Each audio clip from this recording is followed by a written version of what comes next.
Hello, नमस्कार, आदाब, सत श्री अकाल और अस्सलाम वालेकुम। मैं हूं मोहम्मद अहमद काज़मी, लेकर आया हूं आपका पसंदीदा कार्यक्रम आपके रूबरू। मीडिया स्टार वर्ल्ड लगातार आपको वेस्ट एशिया, खासतौर पर इसराइल फ़लस्तीन और उसके बाद पूरे इलाके में जो जंग के हालात हैं वो हम अपडेट आपको लगातार कर रहे हैं, और उसके अलावा कुछ जानकार लोगों से मुलाकातें करा रहे हैं ताकि सही पर्सपेक्टिव, सही तरीके से हालात को आप समझ सकें। आज हम एक बार फिर सीनियर जर्नलिस्ट शेख मंजूर साहब से मिल रहे हैं, और खबरें काफी अहम हैं। वो ये कि डोनाल्ड ट्रंप और नेतन्याहू के बीच की मुलाकात के बाद, जब वो दूसरी बार अचानक मुलाकात के बाद भी मायूस लौटे, कोई ऐलान करने को नहीं था, वो जरा समझने की जरूरत है कि आखिर क्या कुछ हुआ होगा। उसके अलावा ईरान के फॉरेन मिनिस्टर ने सऊदी क्राउन प्रिंस मोहम्मद बिन सलमान से मुलाकात की है। उसके वो उस मीटिंग के बहुत अहमियत है ऐसे वक्त में जबकि सऊदी अरब और जीसीसी मुल्कों को इसराइल के साथ या इसराइल के सपोर्ट करने वाला या पैसिव रहने की जो शिकायत है वो एक बहुत ही अहम है, और ईरान को इस बात की काफी शिकायत भी रही है। वो हम समझने की कोशिश करेंगे। उसके अलावा क्या उम्मीद है अब जंगबंदी की, क्योंकि एक इशारा आ गया है हमास की तरफ से कि वो 10 इसराइलियों को छोड़ने के लिए तैयार है। कहीं ना कहीं बातचीत चल रही है, लेकिन कुछ इश्यूज पर अटकी हुई भी है। शेख मंजूर साहब, वेलकम है आपका। मीडिया स्टार वर्ल्ड को आप वक्त दे देते हैं, उसके लिए बहुत बहुत शुक्रिया। Thank you. आपको क्या लगता है, नेतन्याहू और ट्रंप की मुलाकात जितने शोर शराबे, बहुत ही तैयारी के साथ जिस तरह से हुई, उस तरह से कोई नतीजा निकलता हुआ सामने नजर नहीं आ रहा? आप कैसे देख रहे हैं? देखिए, ये सारा कुछ जो खेल है, जो उनका एजेंडा है, जो ट्रंप और नेतान्याहू का एजेंडा रिगार्डिंग गाजा और पैलेस्टीनियंस है, वो डिफरेंट है। हम्म। और जो ग्राउंड सिचुएशन और इंटरनेशनल कम्युनिटी का जो व्यू है इस पैलेस्टीनियन इशू के बारे में, वो टोटली डिफरेंट है, इनके साथ कंट्राडिक्ट कर रहा है। हम्म। हम्म। यही एक मसला है जो वो अभी तक इस पर अराइव नहीं हुए किसी कंसेंसस पर कि किस तरीके से वहां पर जंग बंदी लागू की जाएगी। हम्म। अगर आप देखेंगे कि ट्रंप ने पहले कहा इनको निकालो वहां से, हम्म।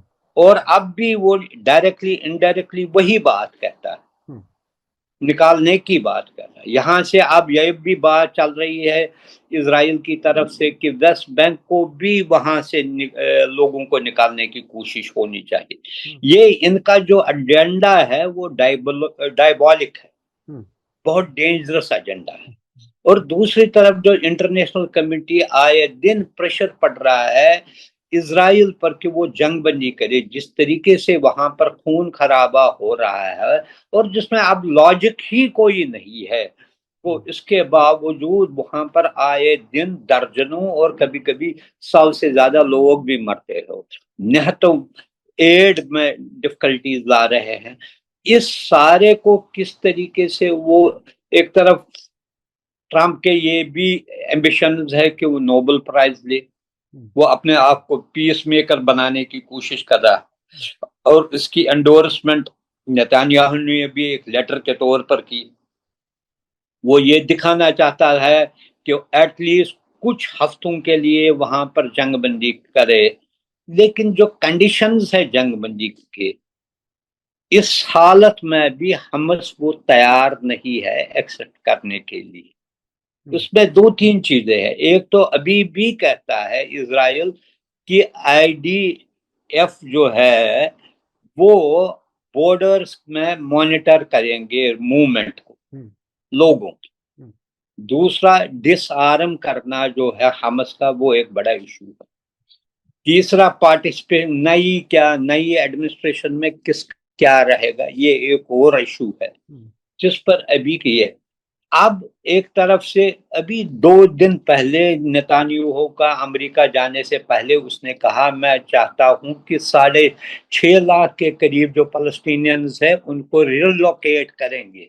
हम्म। और उसने कहा कि कुछ कंट्रीज आइडेंटिफाई भी हुई है, किसी हद तक वो विलिंग भी है फलस्तीनियंस को वहां पर लेने के लिए। हम्म। इसका इशारा शायद जॉर्डन या किसी हद तक ये भी होगा कि इजिप्ट या लीबिया या कहीं और कंट्रीज का होगा। हम्म। ये इसका कहीं उनके साथ भी बातचीत चल रही है।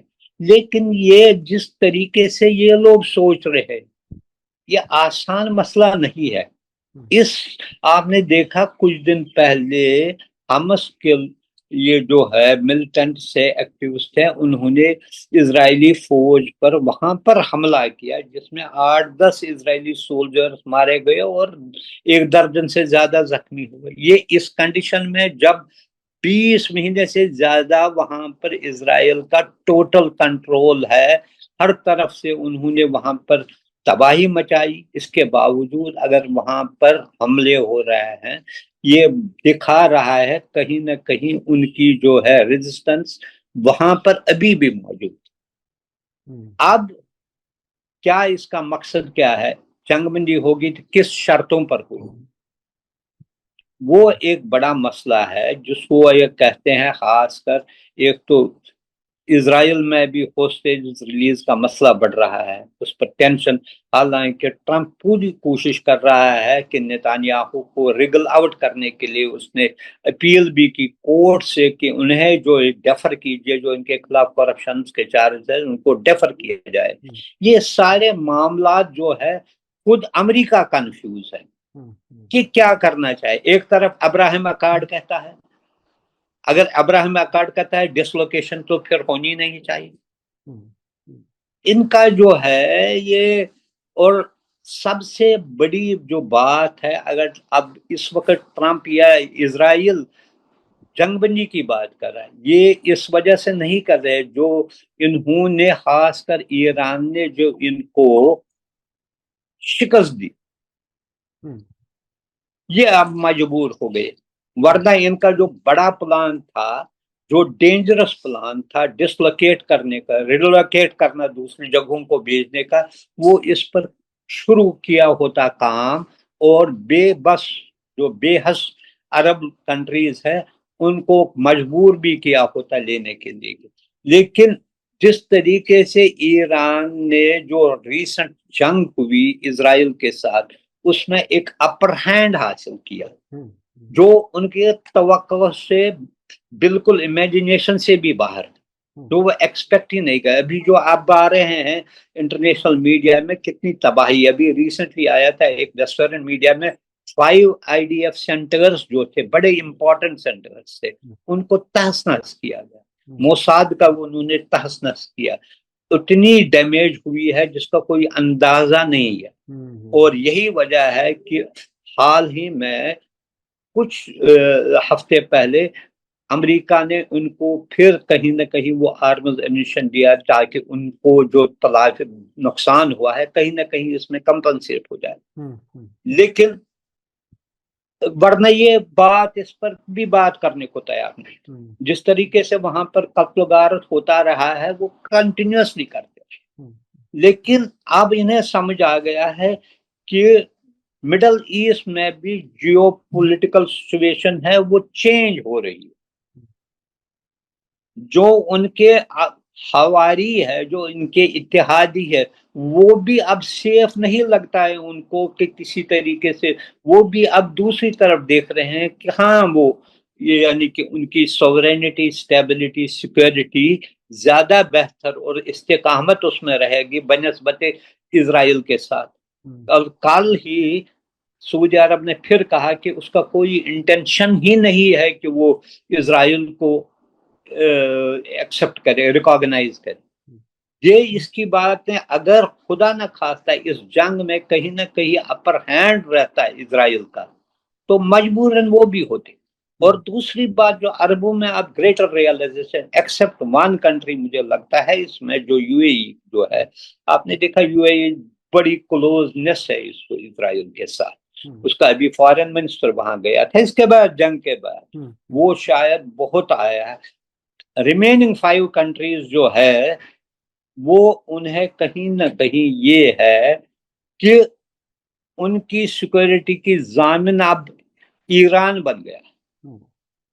आपने आपने इजराइल कई नहीं है। आपने आपने अब तक कई बातें बहुत अहम की शेख साहब। एक तो ये कि अगर इजराइल ईरान से ना हारता तो जंगबंदी की इस तरह से बात ना कर रहा होता है। दूसरे आपने ये भी कहा कि ईरान ही अब अरब मुल्कों का सिक्योरिटी का जामिन और सिक्योरिटी की गारंटी बन गया है। ये बहुत बड़ी तब्दीली है।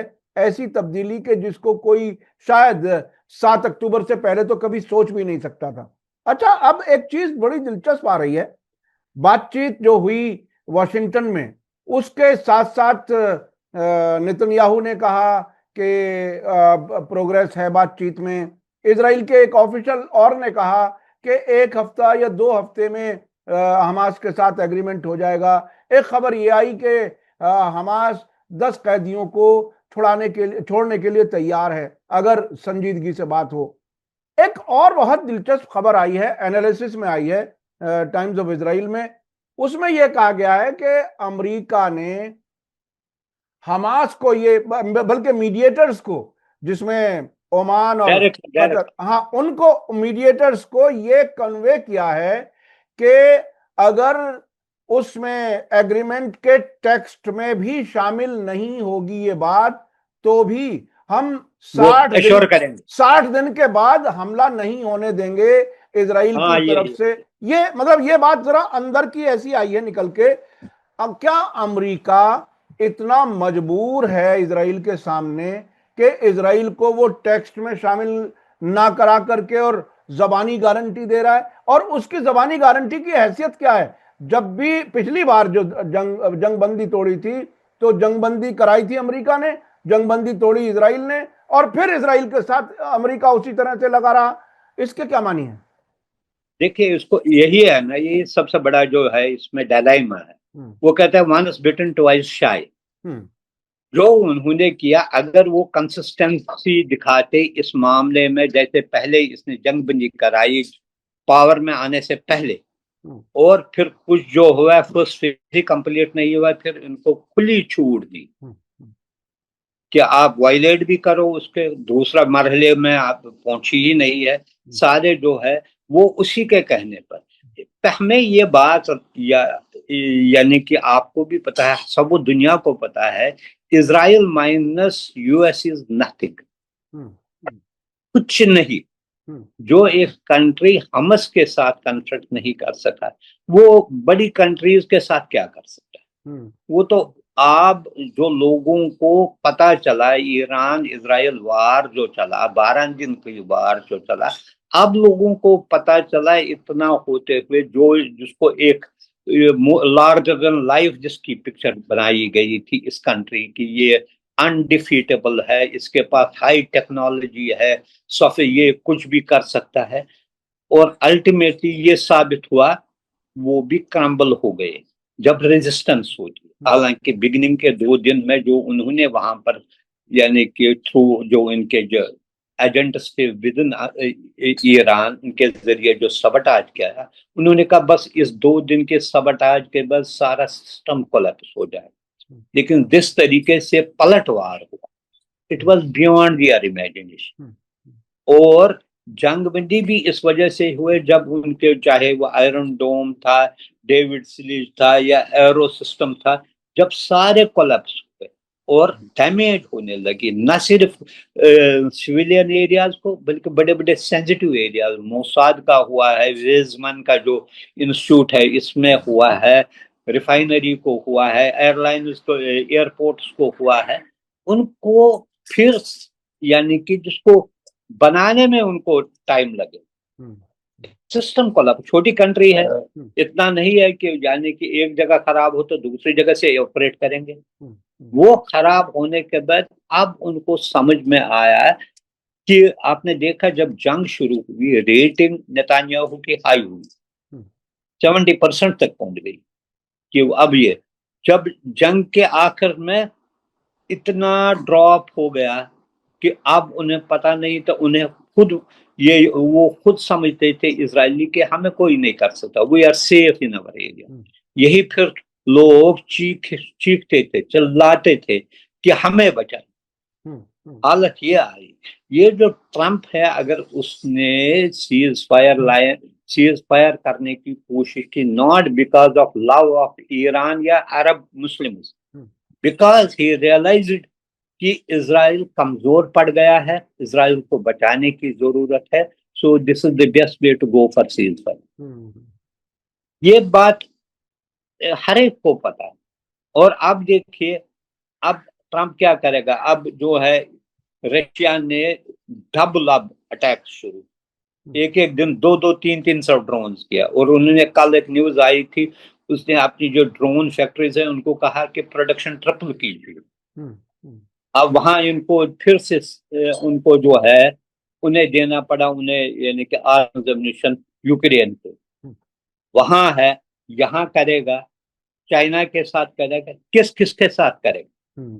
और यहां से ये हर बार यही कोशिश कर रहा है कि इसका पैसा बचना चाहिए, लेकिन हालात ऐसे बन रहे हैं जो उनकी अपनी जो नीति है इसमें ऑल फैल में फर्क है।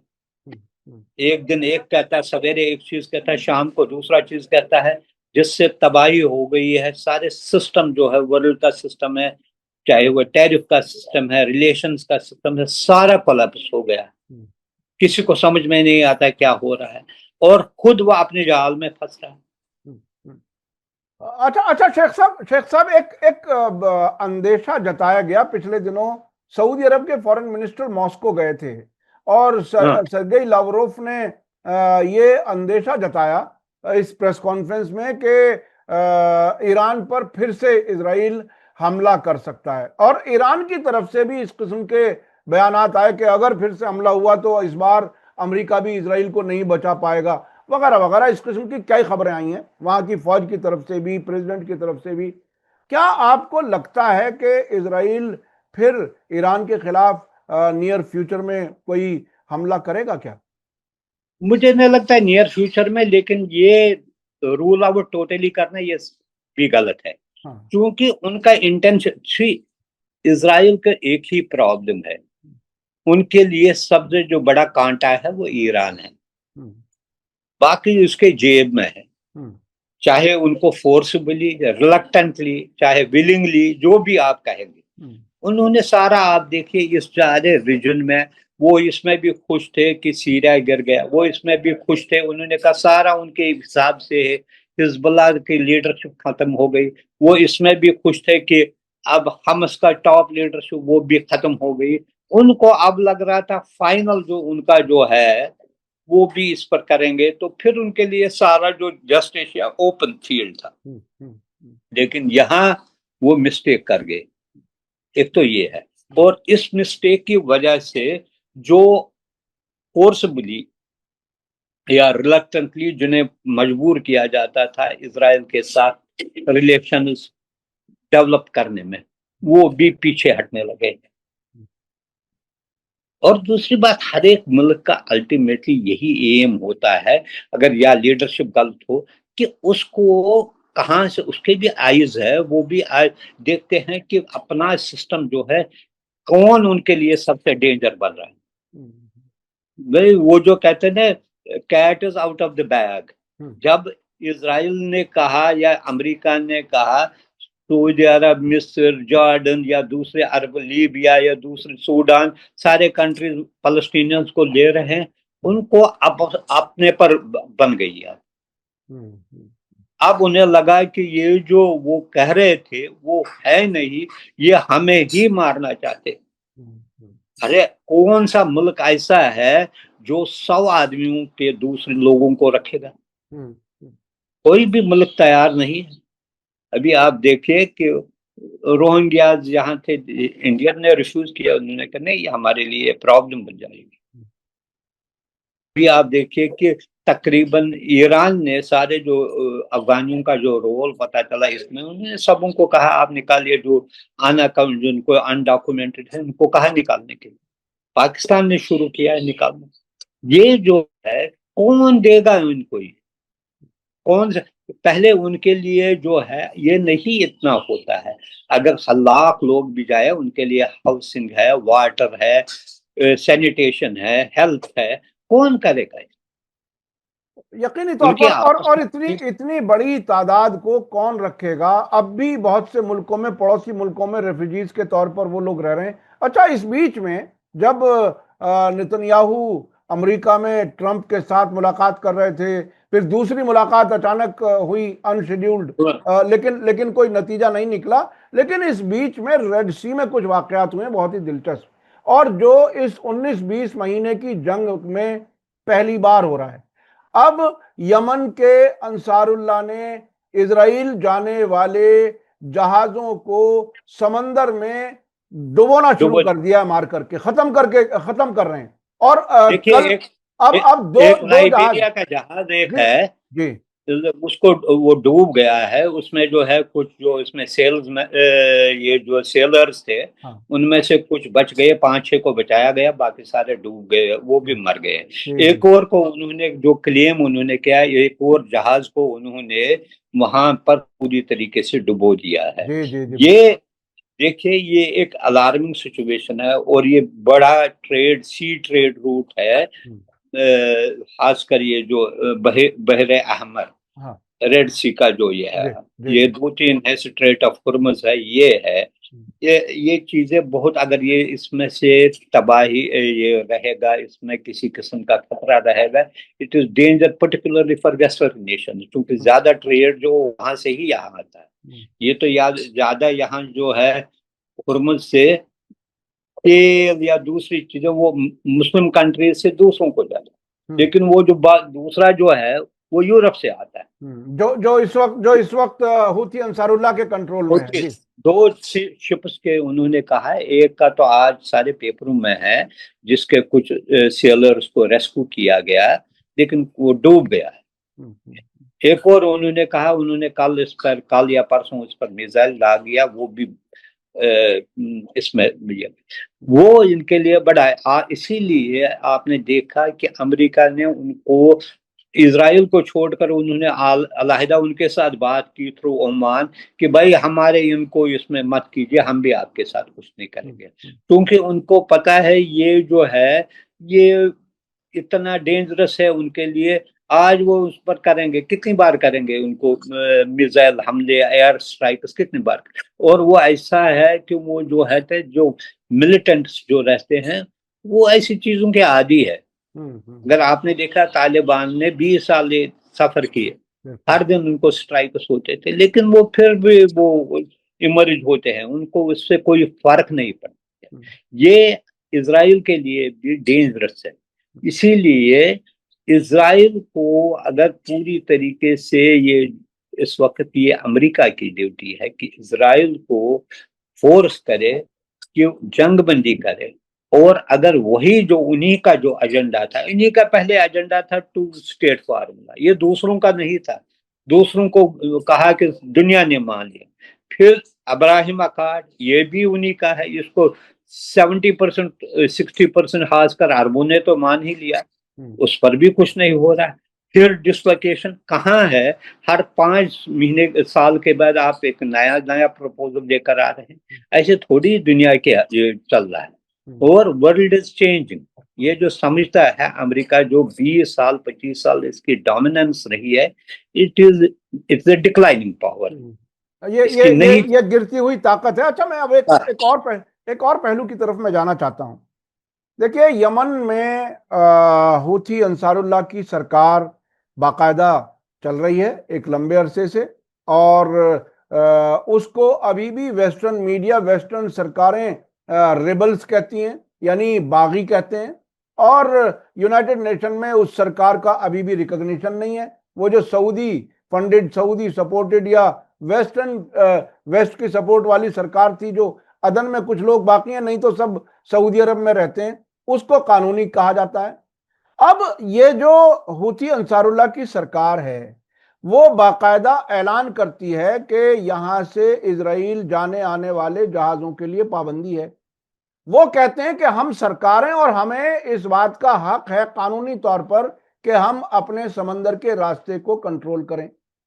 तो ये जो टर्मिनोलॉजी का खेल है, कानूनी और गैर कानूनी होने का खेल है, क्या इससे अब कोई अमेरिका को या इजराइल को कोई फायदा हो पा रहा है? वो तो अपने काम कर रहे हैं। देखिए देखिए, अगर आपने देखा, अभी तक किसी भी कंट्री ने तालिबान को रिकॉग्नाइज नहीं किया। कुछ दिन पहले रशिया ने किया है। हम्म, इसका मतलब ये थोड़ी है कि तालिबान को अफगानिस्तान में कंट्रोल नहीं है।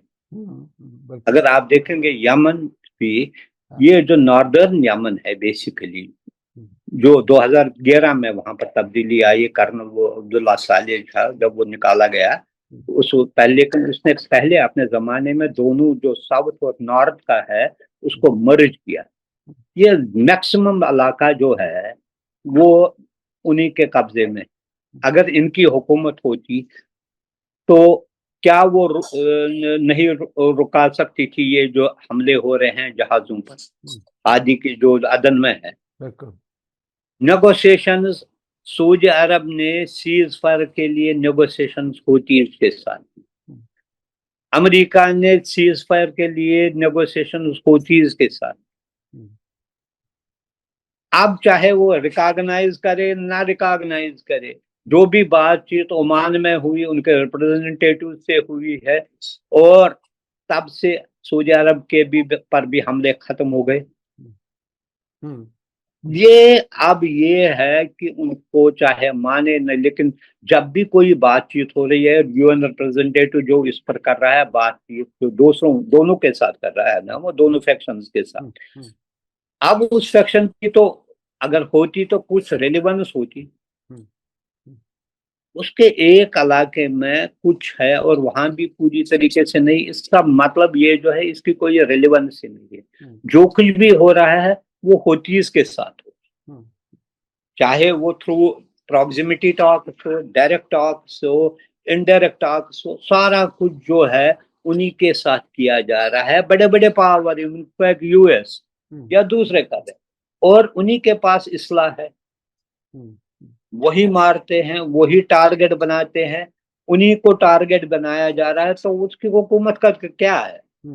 वो जो है महल में बैठे हैं, वो मैक्सिमम उसको जो है फंड मिलते थे उसको चलाने के लिए।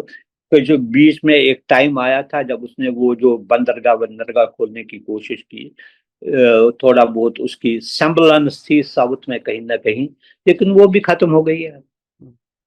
ये चीजें इनसे प्रैक्टिकल तो ये है, प्रैक्टिकली अब ये है कि रिकॉग्निशन नहीं है, ये हर एक तालिबान के साथ बात कर रहा है।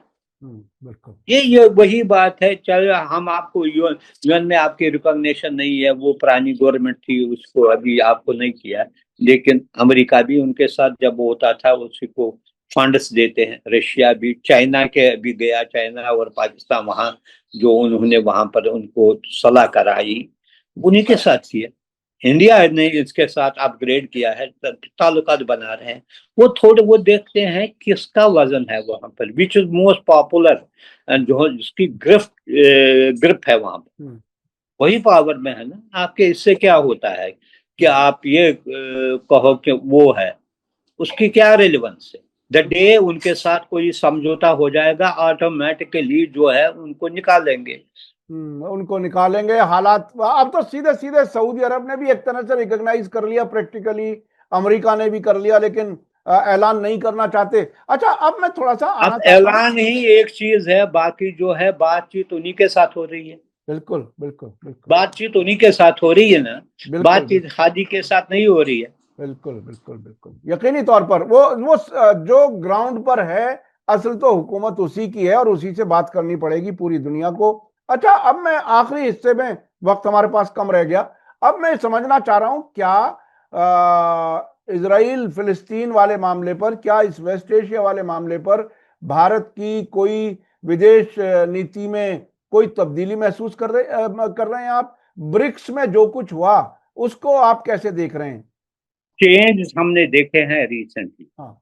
एक तो जब ईरान का मसला आया, जो एससीओ में जो रेजोल्यूशन आया कंडेमनेशन के लिए, जो अटैक हुआ, तो उसमें भारत एब्सटेन कर गया। दूसरी बात देख, हालांकि जो ब्रिक्स में आया, ब्रिक्स में जो है उन्होंने कंडेमनेशन की, इसका पार्ट ये बन गया है, सिग्नेटरी है। लेकिन इसी वजह से इंडिया में एक बहुत सी बड़ी, यानी कि इसमें से फॉर्मर डिप्लोमेट्स थे, फॉर्मर यानी कि गवर्नमेंट थी, आपको अपोजिशन ने कहा कि एक स्टैंड लेना चाहिए था, क्योंकि इंडिया की एक पोजीशन सी हुआ करती थी, एज नॉन अलाइन कंट्री का लीडर हुआ करता था, despite it is a big nation economically. ये एक उनका एक प्रिंसिपल स्टैंड था फलस्तीन के बारे में, और उनके जो रिलेशन जो ईरान के साथ थे वो लॉन्ग स्टैंडिंग रिलेशन थे। इतने होते हुए जब अमेरिका ने सैंक्शंस भी लगाए तो इंडिया ने इस बावजूद चाबहार पोर्ट और ईरान से इंपोर्ट करना शुरू करते रहे। लेकिन हालिया जो चेंज रही, जिस पर चाहे वो शिवशंकर मेनन साहब थे जो NSA थे, तलमीज अहमद थे, इवन दूसरे जो बड़े बड़े जो थे डिप्लोमेट्स है, वो भी इस पॉलिसी से खुश नहीं थे कि हमने क्यों, यानी कि एक स्टैंड, प्रिंसिपल स्टैंड फलस्तीन और ईरान के इशू पर नहीं लिया। तो शायद यही वजह है कि अब की बार जो ब्रिक्स में कॉन्फ्रेंस हुई है इसमें एब्सटेन नहीं किया उन्होंने। लेकिन ये चीज है, शिवशंकर मेनन का ये भी था, वो कहता था ये है हमारे इजराइल के साथ ताल्लुकात है वो अपनी जगह है, लेकिन जहां पर एक प्रिंसिपल स्टैंड है ऑन इश्यूज आइडियोलॉजी, ये जो है हम बार बार उसको मुखालफत कर रहे थे। इसका यानी कि एक स्टैंड इंडिया से ये तवक्का किया जा रहा है कि वो इश्यूज पर सपोर्ट करे कि कौन एग्रेसर है, किस पर कौन है, कौन विक्टिम है। इस पर असल में शेख साहब समझने की बात जो जहन में सवाल आता है वो ये आता है, क्या गाजा में लगातार बड़ी तादाद में लोगों के कत्लेआम से कहीं भारत का दिल पसीजा है क्या, जो हथियार भेज रहा था इजराइल लगातार? क्या अब वो फिलिस्तीनियों को मजलूम समझ करके उनके साथ खड़े होने की तैयारी कर रहा है, या ये सिर्फ दोगली पॉलिसी है कि हम इधर भी हैं यहां भी हैं लेकिन हम कहीं नहीं है, या हम इजराइल के साथ हैं? देखिए, बेसिकली ये हमने देखा पिछले खासकर ये शिफ्ट हुआ है पॉलिसी टुवर्ड्स इजराइल, ये तो 90s में शुरू हुआ, आपको खुद पता है। ग्रेजुअली वो स्ट्रांग डिफेंस पार्टनर्स बन गए इंडिया के, तो इसीलिए खासकर इंडिया के लिए America and Israel they are important strategic partners. अब सिर्फ यहाँ पर एक लाइन थी जहां पर फलस्तीनियंस का इशू था या दूसरे अदर इशूज थे, चाहे मिडल ईस्ट के बारे में, वहां पर एक स्टैंड लिया जा रहा था जिसमें इस वक्त फुकदान नजर आ रहा है। उसमें वो क्लैरिटी नहीं है जो पहले हुआ करते थे हमारे स्टैंड में। तो इसीलिए जो है नई चीजें जो है, ये एक नई चेंज है जिसका हमने पहली बार इसका देखा है। बिल्कुल बिल्कुल बिल्कुल। जी बहुत बहुत शुक्रिया शेख मंजूर साहब जी, बहुत बहुत शुक्रिया। मैं अपने दर्शकों से कहना चाहूंगा कि बहुत ही अहम बातें उन्होंने कही है शेख मंजूर साहब ने आज, उसमें यह कि ईरान ने इजराइल की जो मजबूत छवि थी वो पूरी तरह से तबाह कर दी।